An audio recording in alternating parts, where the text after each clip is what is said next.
bonjour, je m'appelle Rémi Courgeon. Mon métier principal, c'est d'écrire et illustrer des livres pour les enfants. Et ce que j'aime faire aussi, et ce que je fais très souvent, pratiquement tous les jours, c'est des portraits. Voilà, j'aime faire des portraits d'enfants, des portraits d'adultes en voyage, en vacances. Des portraits, je laisse souvent des portraits chez des amis quand je vais les voir. Voilà. Donc je ne me sépare jamais de papier et de cet outil qui est un pinceau à cartouche, un peu le porte-plume des Japonais. Alors, au départ, c'est un outil créé pour la calligraphie, mais que j'utilise pour dessiner, pour tracer. Et puis, j'ai également un autre pinceau, mais non pas à cartouche, mais un réservoir qui est un peu plus épais. Et j'utilise aussi de temps en temps, mais mon outil principal étant celui-là, voilà.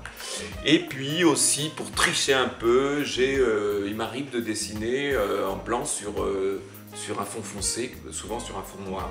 Et ça peut me servir d'outil de retouche. Donc souvent les enfants dans les écoles, quand je leur montre ça, ils sont tout étonnés parce que pour eux c'est que pour les ratures, voilà. Alors, le truc quand on fait un portrait, c'est que le temps de pose est long. Contrairement à un portrait fait avec un appareil photo, quand on fait un portrait dessiné, on doit regarder longtemps. C'est peut-être ça le secret, vous allez me voir tracer. Mais avant de tracer, avant de dessiner, je scanne le sujet dans ma tête. Et je ne dessine que quand je suis certain d'avoir bien scanné, mémorisé le visage, les traits, les axes du dessin. Ça, c'est accorder son violon, ça. Pourquoi un petit chiffon?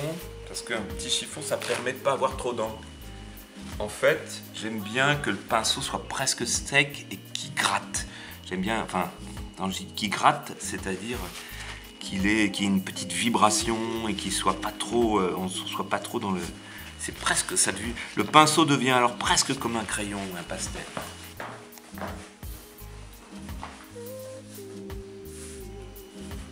Alors, on scanne le sujet, puis on scanne aussi le papier, parce qu'il faut pouvoir situer exactement ce qu'on a envie de dessiner dans le papier. On voit les choses avant de les tracer. Donc ça paraît un peu mystérieux parfois, mais vous allez voir quand les choses se déroulent, tout à coup, ça devient naturel.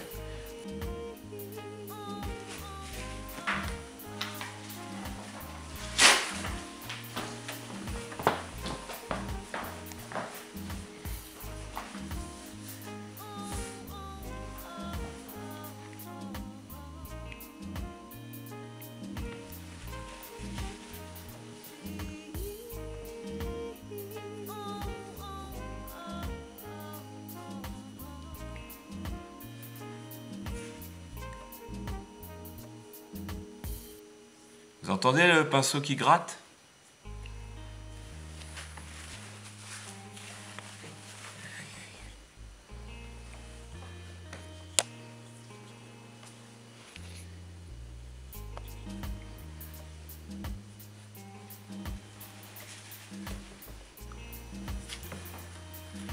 Ah, je ne peux pas tout expliquer parce que en fait c'est mon pinceau qui explique à ma place.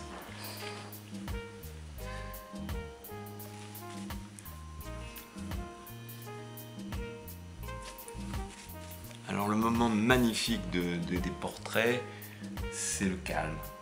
C'est le très grand calme. Généralement, même quand il y a plein de gens autour, il y a des moments de grand silence où les gens autour, quelquefois, retiennent leur respiration. Ça, c'est des moments magnifiques. C'est pratiquement les moments que j'adore. C'est les moments de concentration. Tout le monde est concentré. La personne qui pose, les gens qui assistent à la séance de dessin. J'ai mis un certain temps avant de plus être gêné par le fait qu'il y ait plein de gens autour, mais finalement, une fois qu'on est concentré, qu'on est parti, c'est...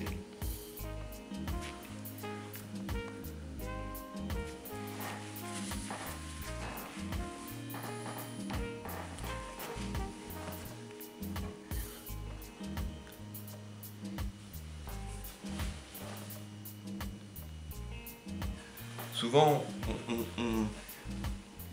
quand on dessine, on projette la ligne, on sait très bien où commence le trait, où il va se terminer. Ça, c'est vraiment le plaisir de la trace.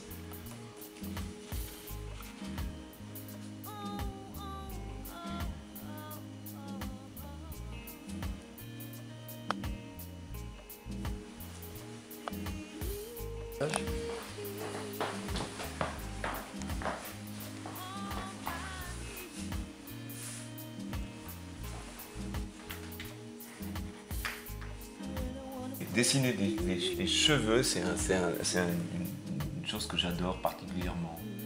Je pense que j'aurais pu être coiffeur en fait. Si j'avais pas dessiné, je pense que j'aurais fait des études de coiffure.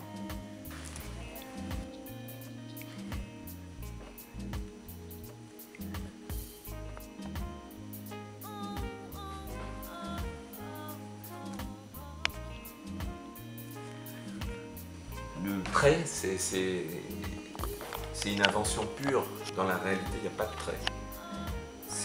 C'est étonnant de se dire que même les premiers hommes, ils ont inventé le trait, alors que c'est quelque chose de complètement qui n'existe pas dans la réalité. Il y a très peu de traits dans la réalité. Il y a des masses, il y a des couleurs, et puis tout à coup, le tracer juste en noir et déterminer les choses avec juste du trait, ça a été vraiment une pure invention humaine. C'est ça qui est assez fascinant, c'est une traduction. Ils nous disent, vous prenez votre raquette et vous faites le geste le plus large possible. Et vous projetez au-delà, mais une fois que la balle sera partie, votre geste il continuera derrière. Souvent on fait des mouvements trop courts. En dessin c'est un peu pareil, il faut projeter le geste loin. Si je dois projeter le geste dans le dossier de ce fauteuil, il faut que dès le départ je sais le point de début et le point d'arrivée. Comme si je jouais au tennis avec mon pinceau.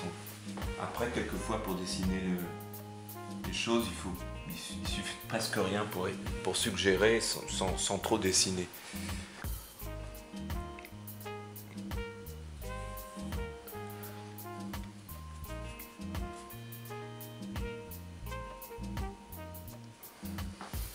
Alors, on va utiliser le gros pinceau. Ce gros pinceau, c'est pareil, j'aime bien l'utiliser sec, mais il est plus large, il me permet de plus épaissir.